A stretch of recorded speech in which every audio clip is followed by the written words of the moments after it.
What's up, guys? Back with another video. I'm going to start off this video by saying I'm sorry because I'm not a great speaker and I often don't get across what I want to, and usually what I do get across is kind of monotone, and I'm sorry about that. I hope you stick with me, all my 18 subscribers, stay loyal, and maybe get a few more along the way. It's not that big of a deal, but I feel like I'm at least a fairly viable source. I got two of my accounts up to at least 4,000 trophies, one to 4,300 as a brand new level 11, and one of my dad's accounts to 4,000, and I had a level 7 in Hog Mountain. So, I mean, I at least see myself as a decent source for y'all to kind of look for maybe some teaching and learning the game and being a better player. So my next series, I really hope that a lot of you guys tune into, because it's going to be the tools of how to just be a better player. And some people might be terrible and they'll get better, and then there'll be some people who are already decent, and I'm hoping that they'll even learn some stuff from that. It'll be more advanced stuff. It won't be beginner. It'll be stuff that will definitely improve your game, probably by a substantial amount. So if you couldn't tell, this strategy guide is over Xbow, and I like Xbow a lot because of the siege aspect it has, because you don't have to, the opponent's tower won't be shooting at your Xbow, so that's a little less damage hitting your win condition. And it's the same for mortar.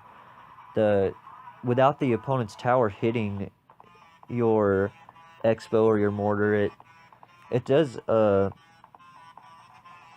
towers do more damage than you would think, and it helps out a lot not having to account for that damage versus like a giant, where it's going to be shot by your opponent's crown towers, and then eventually maybe by your opponent's king tower.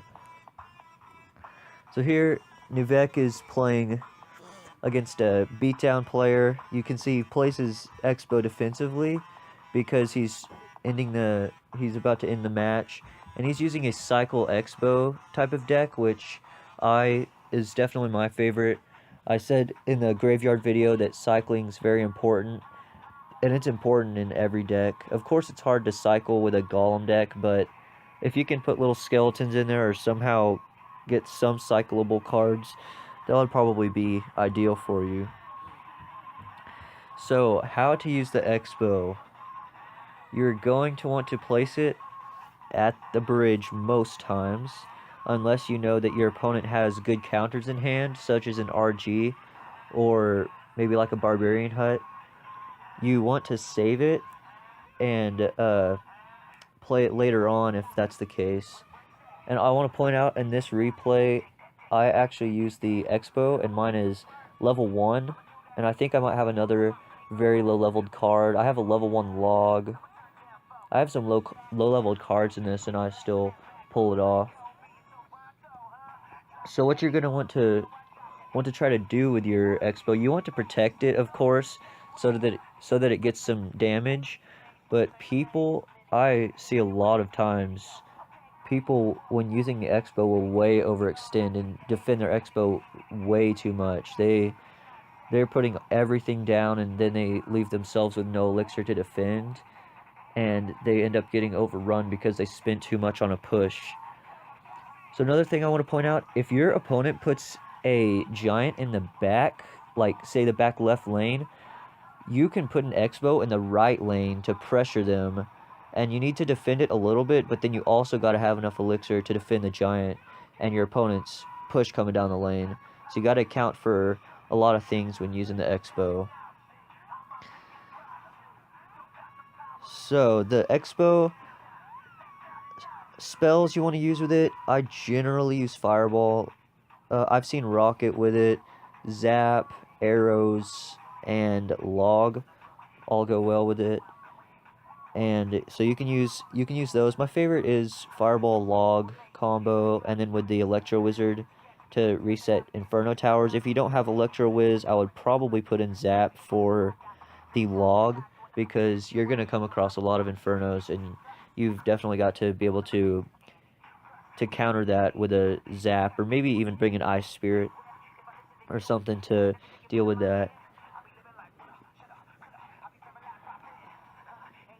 So another thing I want to point out, sometimes you're just going to have to go for a tie when using the Xbow, because your opponent just has all the counters, and it's easy to tie with this because it's got 2 buildings.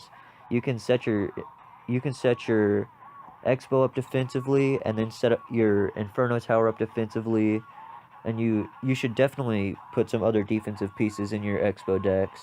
And so sometimes it's a good deck to push with. Oftentimes you'll see the top players at the end of the season use an Xbow, because you can draw very easily, and then you take advantage of your opponent's mistakes. And so you can play 10 matches and draw 9 of them and win 1. Of course, you'll go up slowly, but that's one of the perks to being an Xbow player, I guess. One of the bad things, you definitely want to make sure that your opponent, if your opponent gets a tower and you end up having to attack in a lane that's open, like say your opponent takes out your right tower and you have to Xbow in the right lane, they get to play stuff in your territory, and they can play stuff right on top of your Xbow, and it's almost impossible to win the game at that point. So you've got to play stellar defense, and you a lot of times want to play down the same lane as your opponent, depending on what the situation is. Of course, you still want to counter push with the Xbow. That's actually one of the strongest things. You'll have to choose how to do it whenever you come up on it, whether to counter push in the same lane or to push in the other lane. So this is not a ladder match. I could not find Xbow people, and so I got this guy, Jesus Freak. He posted a challenge replay, which it's fine enough. It's pretty much the same. Just imagine a level 9 player playing another level 9 player. He does a good job using the deck, even though I wish it would have been in ladder, but it's just such an unpopular card in ladder. Mortar's even less popular, believe it or not. So counters, there are a lot of counters to Xbow.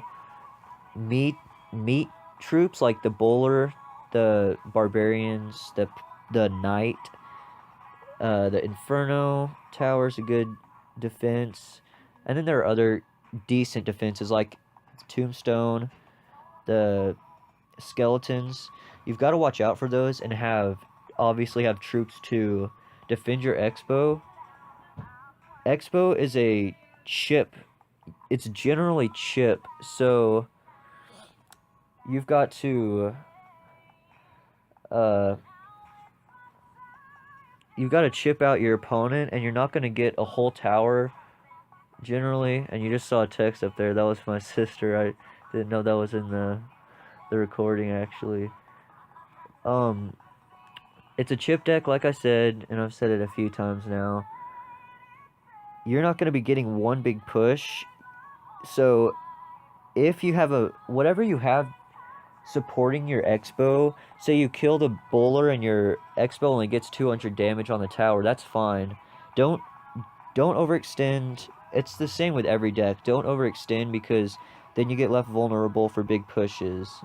You need to use your Xbow wisely and in good situations, and you need to know when your opponent has their counters. If they are playing Royal Giant, you need to play your Xbow after you've seen him use his Royal Giant. And if he waits for you to use your Xbow, either play it defensively or just don't use it at all and just tie, because the Royal Giant will tear up your Xbow very badly. Your Xbow will do nothing against a Royal Giant, pretty much. Really, against most tanks, it's going to be almost impossible to get it to hit the tower. That's why you go opposite lane oftentimes against tanks. Also, another perk to this deck is that it's very good against Lava Loon, Lava Hounds, and There are other videos out in YouTube that will be able to explain that better. I can't explain all this Xbow stuff because I'm not an Xbow player, but it's definitely one of the best. Well, one of the best. It's a very good win condition, and don't be afraid to use it. It's siege, which is a good reason to use it, and the opponent's towers won't be able to shoot you. So I hope some of y'all give it a try. Tell me if you're having trouble and want any tips. I can try to help out with it. I'm not really an Xbow player, but I figured out how to use it pretty well. So, well, that's the end of the video. Hope you liked it, and I'll see you later.